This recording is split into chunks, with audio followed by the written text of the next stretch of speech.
Assalamualaikum students, my name is Haneen Fatma Kirmani and I am subject specialist in biology. Today we are going to start a topic that is thermoregulation in mammals. अब बेटा ये topic start करने से पहले हमें एक terminology का पता होना चाहिए और वो टर्मिनोलॉजी है homeostasis. Homeostasis is defined as the protection of internal environment from the harms or fluctuations in external environment. Better we should know what are external and internal environments. Internal environment is the environment which is present inside our body. वो environment जिसमें हमारे enzymes, hormones, हमारे body organs, हमारे vital glands जो हैं वो काम करते हैं normally. अब इसकी मेंटेनेंस बहुत जरूरी होती है क्योंकि जब हमारे वाइटल ऑर्गन्स, ग्लैंड्स और एंजाइम्स एंड हार्मोन्स से काम करना है तो उनको एक पर्टिकुलर एनवायरनमेंट चाहिए जिसमें वो प्रॉपर्ली काम कर सके और वो एनवायरनमेंट जो है वो इंटरनली हमारी बॉडी में प्रेजेंट होती है. अब उसको मेंटेनेंस का काम होमियोस्टेसिस करता है कि होमियोस्टेसिस जो है उस इंटरनल एनवायरनमेंट को इतना मेंटेन रखता है कि हमारे बॉडी ऑर्गन्स जो हैं वो प्रॉपर्ली काम कर सकें. जबकि अगर एक्सटर्नल एनवायरनमेंट की बात करें तो एक्सटर्नल एनवायरनमेंट वो एनवायरनमेंट है जो हमारी बॉडी की सराउंडिंग है, आउटसाइड द बॉडी प्रेजेंट है. इसमें क्लाइमेट चेंज आ जाता है, इसमें वेदर चेंज आ जाता है, इसमें ह्यूमिडिटी लेवल आ जाती है, इसमें टेम्परेचर आ जाता है. तो ये भी जो एनवायरनमेंट है ये हमारी बॉडी पे इफेक्ट करती है क्योंकि हमारी बॉडी उस एनवायरनमेंट में प्रेजेंट है. इसकी चेंजेस जो हैं वो बाज़ दफ़ा हमारी बॉडी के ऊपर हार्म प्रोड्यूस करती हैं. बाज़ दफ़ा इन फ्लक्चुएशंस की वजह से ऐसी ड्रास्टिक चेंज आती है कि हमारी इंटरनल एनवायरनमेंट को भी उसके अकॉर्डिंगली एडजस्ट होना पड़ता है. तो बेटा यहाँ पर आता है homeostasis. Homeostasis is the balance between internal and external environment. Homeostasis इस बैलेंस को मेंटेन किस तरीके से रखता है? 3-pronged मेंटेनेंस है. सबसे पहले ऑस्मोरेगुलेशन में सॉल्ट्स एंड वाटर की मेंटेनेंस होती है. फिर एक्सक्रीशन में हार्मफुल नाइट्रोजनस वेस्ट जो हमारी बॉडी में as a by product of proteins या as a by product of nucleic acid produce होता है उसको एक्सक्रीट आउट किया जाता है ताकि वो उसका कोई हार्मफुल इफेक्ट हमारी बॉडी पे ना प्रोड्यूस हो. थर्डली थर्मोरेगुलेशन जो है वो टेम्परेचर को मेंटेन रखती है. हमारी बॉडी का जो एक सेट टेम्परेचर है जिसपे हमारे बॉडी ऑर्गन्स जो है वो नॉर्मली वर्क करते हैं उसको मेंटेन करती है. अपने टॉपिक की तरफ, दैट इज थर्मोरेगुलेशन. Thirdly, बेटा thermoregulation क्या है? Thermoregulation is the maintenance of body temperature at a set level. एक नैरो रेंज में बॉडी के टेम्परेचर को मेंटेन रखा जाता है ताकि जो इंटरनल एनवायरनमेंट है उसमें जितने भी हार्मोन्स, एंजाइम्स, ऑर्गन्स काम कर रहे हैं वो सेट लेवल पे जो है वो काम कर सकें. अब बेटा थर्मोरेगुलेशन इसको डिफाइन किस तरीके से करेंगे? Thermoregulation is a process that allows your body to maintain its internal temperature. हम इंटरनल टेम्परेचर की बात कर रहे हैं. अगर हम एग्जांपल लें ह्यूमन बॉडी की तो ह्यूमन बॉडी का टेम्परेचर सेट रहता है 37 डिग्री सेंटीग्रेड पे. अब ये 37 डिग्री सेंटीग्रेड जो है ये इक्विलिब्रियम प्रोड्यूस करता है जिस पर सारे एंजाइम्स, हार्मोन्स, हमारे वाइटल बॉडी ऑर्गन्स, हमारे वाइटल ग्लैंड्स जो हैं वो प्रॉपर्ली काम कर सकें. अगर ये बॉडी टेम्परेचर सही नहीं रहता, सेट नहीं रहता तो उसकी वजह से हमारी बॉडी वर्किंग है वो प्रॉपर नहीं हो सकेगी. अब इसकी वजह क्या है? अगर हम एग्जांपल लें एंजाइम्स एंड हार्मोन्स की, they are proteinaceous in nature. ये प्रोटीनेशियस इन नेचर है तो ये एक नैरो रेंज ऑफ टेम्परेचर पे काम कर सकते हैं. That is 37 degree centigrade. अगर 37 डिग्री सेंटीग्रेड से अबव टेम्परेचर जाएगा तो उसकी वजह से इनकी जो है डिनेचरेशन शुरू हो जाएगी और अगर 37 डिग्री सेंटीग्रेड से बिलो टेम्परेचर जाएगा तो इनकी वर्किंग जो है वो डिस्टर्ब हो जाएगी क्योंकि इनको वो एक्टिवेशन एनर्जी ही नहीं मिलेगी जो हीट की सूरत में एक्टिवेशन एनर्जी चाहिए होती है इनको एक्टिवेट होने के लिए, वही नहीं मिलेगी जिसकी वजह से उनकी वर्किंग हो ही नहीं सकेगी. इसलिए होमियोस्टेसिस में थर्मोरेगुलेशन एक बहुत अहम रोल प्ले करता है जो कि टेम्परेचर इक्विलिब्रियम क्रिएट करता है इनसाइड द बॉडी. अब हमने बात करनी है थर्मोरेगुलेशन इन मैमल्स की। मैमल्स को हम किस तरह कैटेगराइज करते हैं? मैमल्स को हम एंडोथर्म्स में कैटेगराइज करते हैं। एंडोथर्म्स होते क्या है बेटा? Endotherms are the animals that generate their own body heat through heat production as byproduct during metabolism.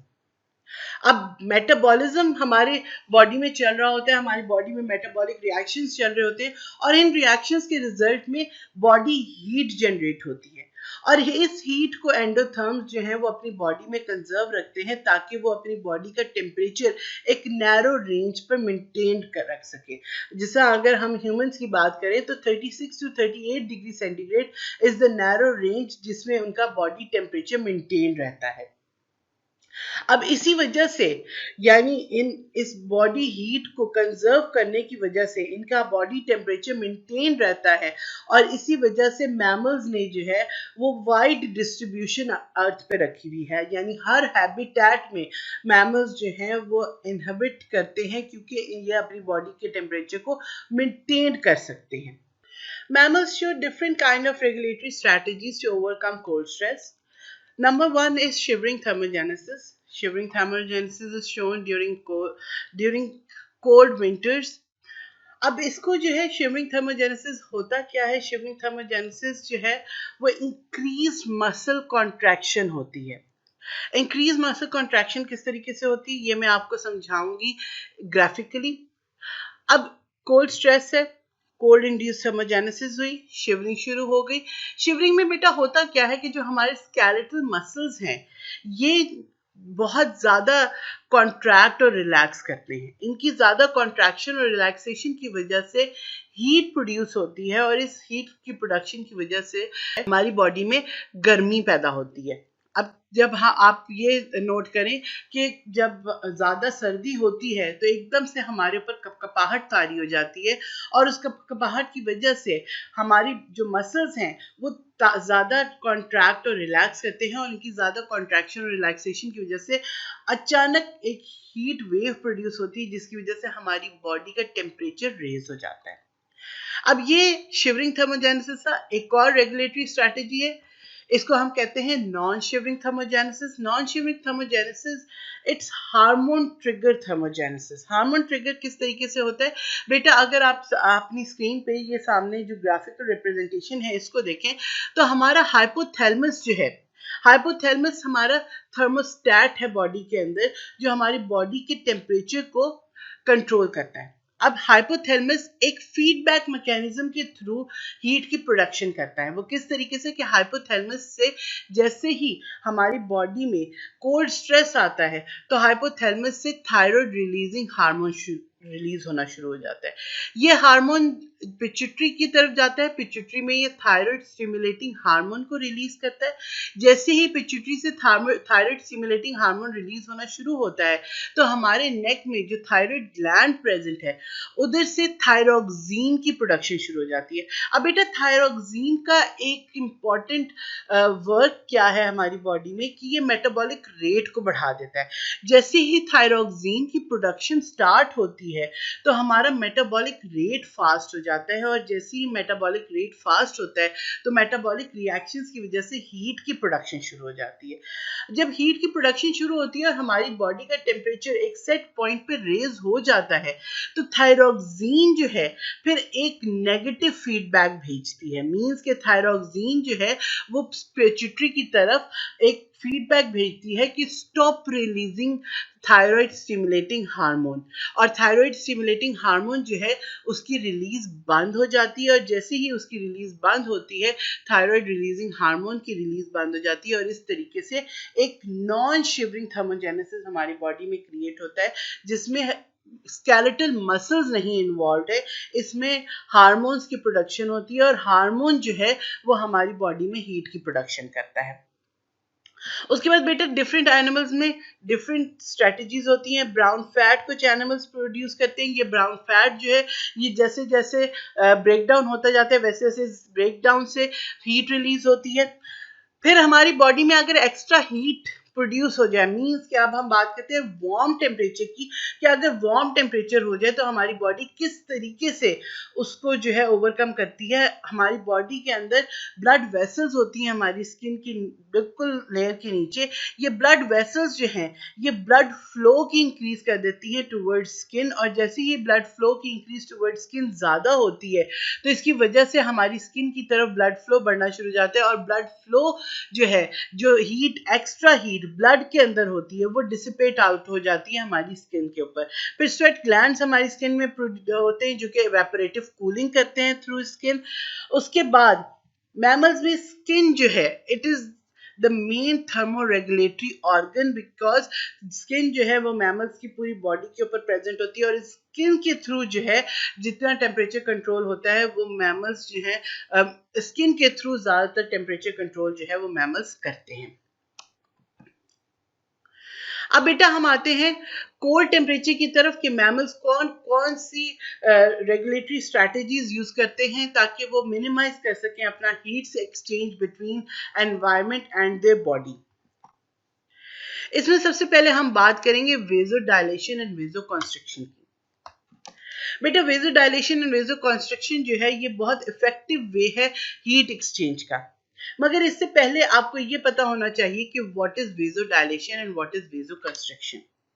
बेटा ये जो वर्ड वेजो है, वेजो मीन्स वेसल्स। हमारी बॉडी के अंदर आर्ट्रियोल्स प्रेजेंट होते हैं, और इन आर्ट्रियोल्स को हम जो है इन आर्ट्रियोल्स के थ्रू जो है हम हीट एक्सचेंज कंट्रोल करते हैं। अब बेटा ये हम देखते हैं कि किस तरीके से वेजोडाइलेशन और वेजोकंस्ट्रिक्शन जो है वो हमारी बॉडी के टेम्परेचर को अफेक्ट करता है।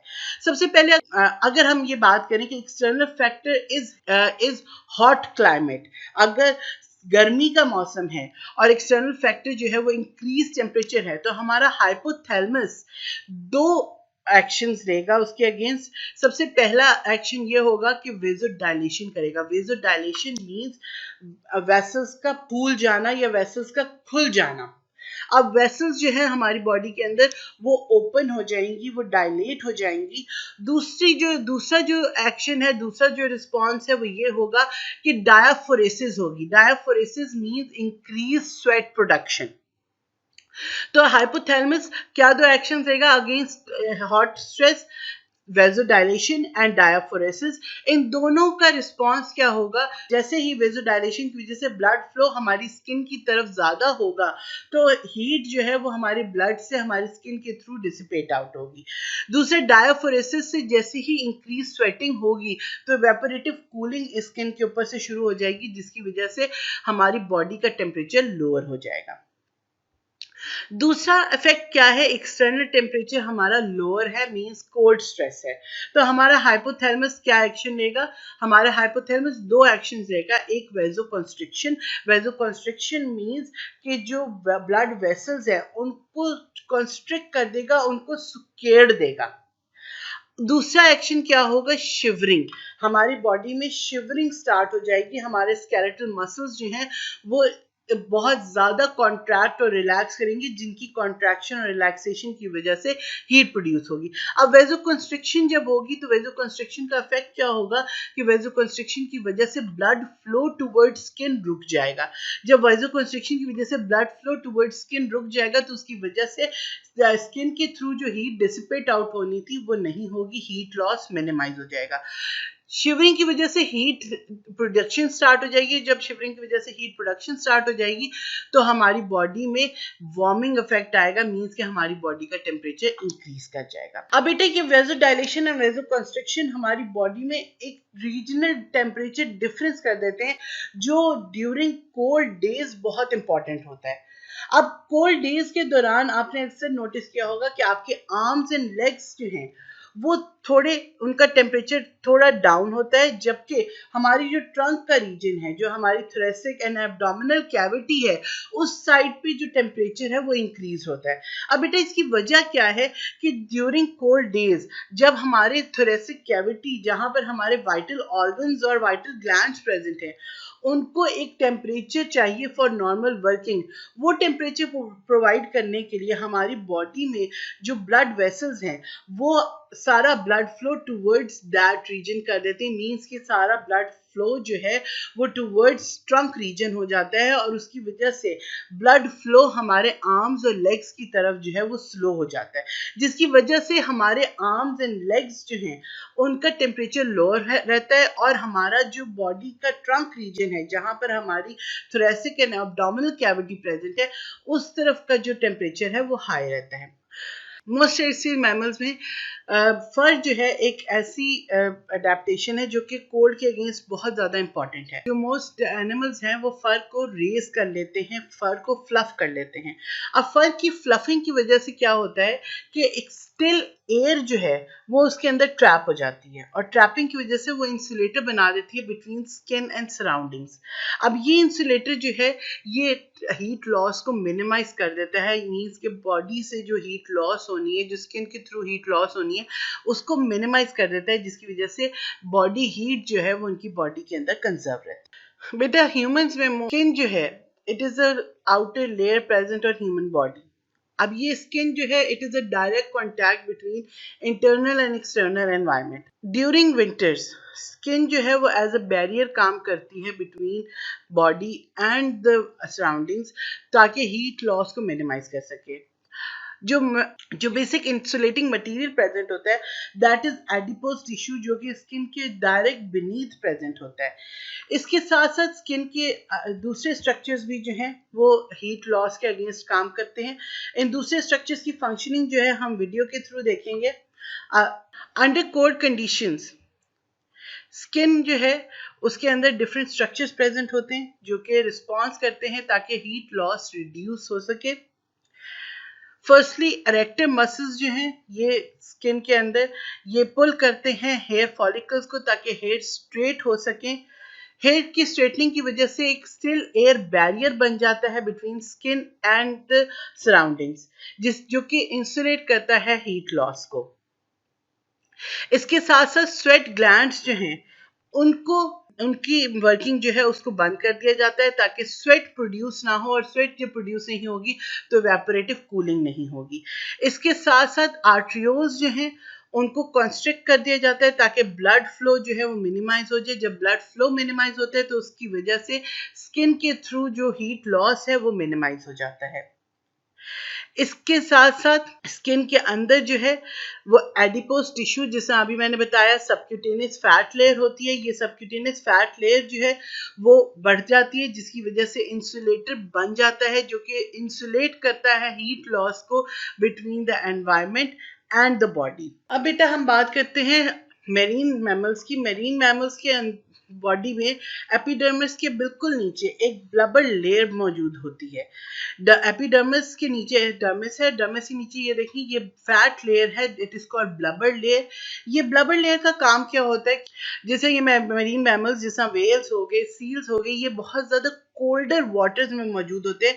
तो ये कोल्डर वाटर्स में मौजूद होने की वजह से इनकी जो ये ब्लबर लेयर है ये इंसुलेटिंग फैट लेयर होती है जो कि इनको प्रोटेक्ट करती है फ्रॉम हीट लॉस, जो इनकी बॉडी से हीट लॉस जो है वो मिनिमाइज कर देती है। और फैट लेयर जो है ये इनकी बॉडी और सराउंडिंग्स के दरमियान जो हीट लॉस होना है उसको मिनिमाइज कर देती है जिसकी वजह से इनकी बॉडी हीट कंजर्व रहती है। अब बेटा हम ये देखते हैं कि वार्म टेम्परेचर्स में मैमल्स किस तरीके से अपना हीट एक्सचेंज रेगुलेट करते हैं, कैसे ये वार्म टेम्परेचर्स में मैक्सिमाइज करते हैं अपना हीट लॉस ताकि इनकी बॉडी टेम्परेचर नॉर्मल पे रह सके।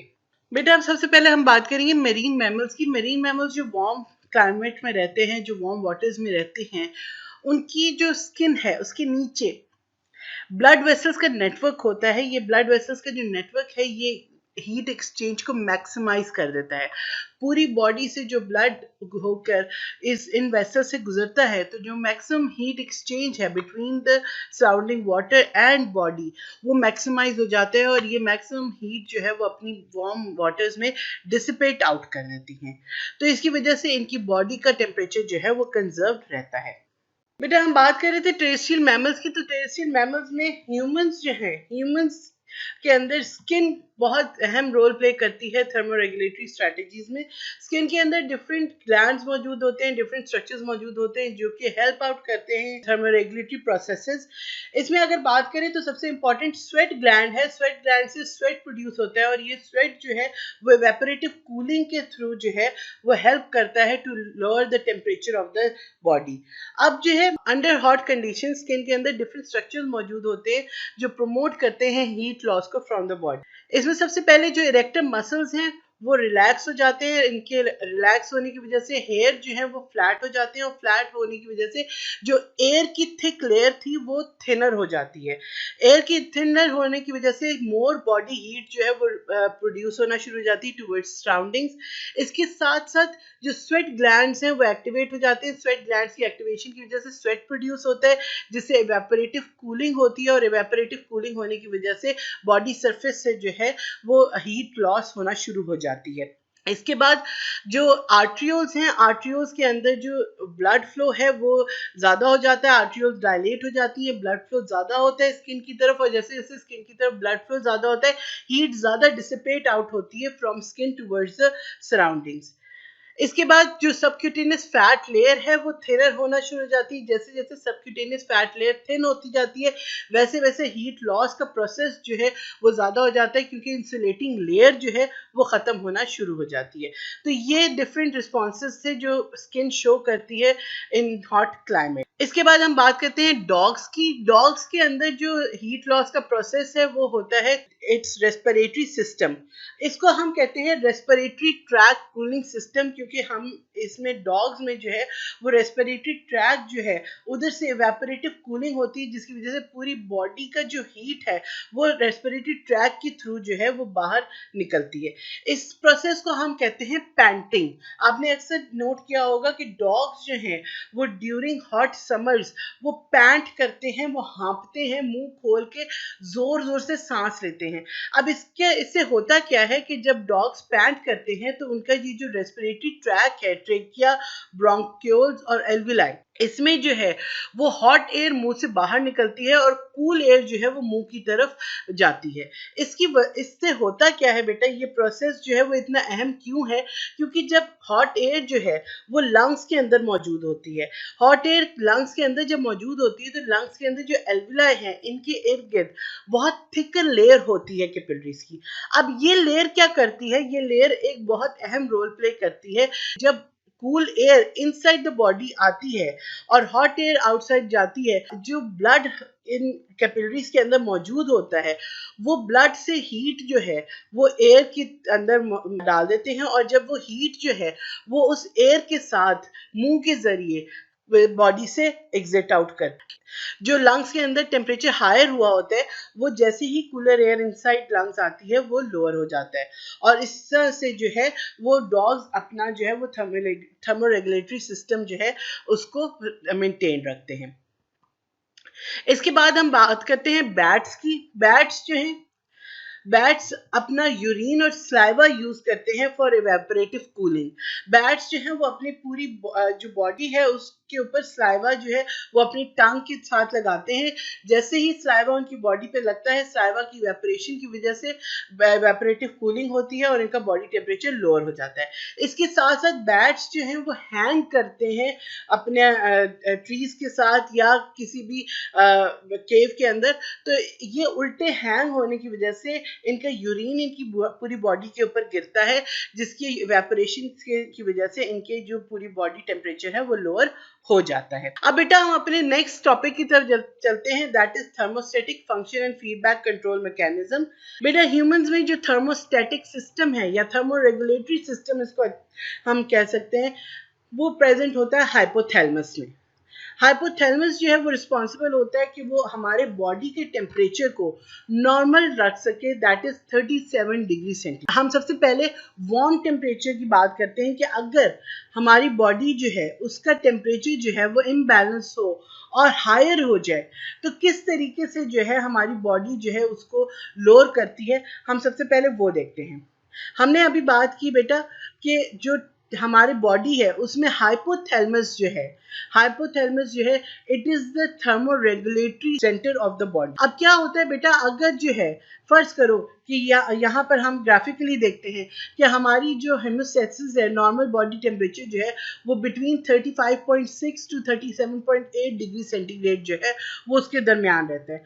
अगर जो है ये हायर साइड पे इम्बैलेंस हो जाए तो हमारा हाइपोथैलेमस क्या करता है, हमारा हाइपोथैलेमस जो है उसकी तरफ जो है थर्मो रिसेप्टर्स जो है वो रिस्पॉन्स लेके जाते हैं। हमारी स्किन के अंदर जो है वो थर्मो रिसेप्टर्स प्रेजेंट होते हैं। ये थर्मो रिसेप्टर्स का काम क्या होता है कि ये थर्मो रिसेप्टर्स जो है वो हमारी स्किन में कोई भी जो है वो टेम्परेचर चेंज आए उसको डिटेक्ट करते हैं। अब जैसे ही जो है वो वार्मर टेम्परेचर जो है थर्मो रिसेप्टर्स हैं वो डिटेक्ट करते हैं कि हमारी बॉडी का टेम्परेचर हायर हो गया है, तो हमारा हाइपोथैलेमस जो है वो दो रिस्पॉन्सेज लेता है। एक रिस्पॉन्स क्या है कि जो ब्लड वेसल्स हैं उनको डायलेट कर देता है, जिसकी वजह से ब्लड फ्लो जो है वो हमारी स्किन की तरफ बढ़ जाता है। दूसरा ये कि हमारे स्वेट ग्लैंड्स को जो है वो एक्टिवेट कर देता है, जिसकी वजह से हमें जो है वो ज़्यादा पसीना आना शुरू हो जाता है, जिसकी वजह से जो है वो हमारी बॉडी जो है उसके ऊपर जो है वो एवापोरेटिव कूलिंग शुरू हो जाती है। अब इन दोनों का काम क्या है, ये दोनों क्या करते हैं कि जो ब्लड वेसल्स जो हैं वो ब्लड फ्लो जो है वो स्किन की तरफ ज़्यादा करती हैं, स्वेट ग्लैंड्स जो है वो स्वेटिंग ज़्यादा करते हैं। उन दोनों का रिस्पॉन्स क्या होता है कि हमारी बॉडी जो है उसके ऊपर से एवापोरेटिव कूलिंग शुरू हो जाती है और हमारी बॉडी का टेम्परेचर जो है वो वापस नॉर्मल पे आ जाता है। अब जो है हम बात करते हैं नेक्स्ट इम्बैलेंसमेंट क्या हो सकती है कि हमारी बॉडी जो है उसका टेम्परेचर जो है वो लोअर साइड पे चला जाए, मींस कि 35.6 या 37.8 टू 7.8 जो है नॉर्मल टेम्परेचर, उससे जो है वो बॉडी टेम्परेचर लोअर हो जाए।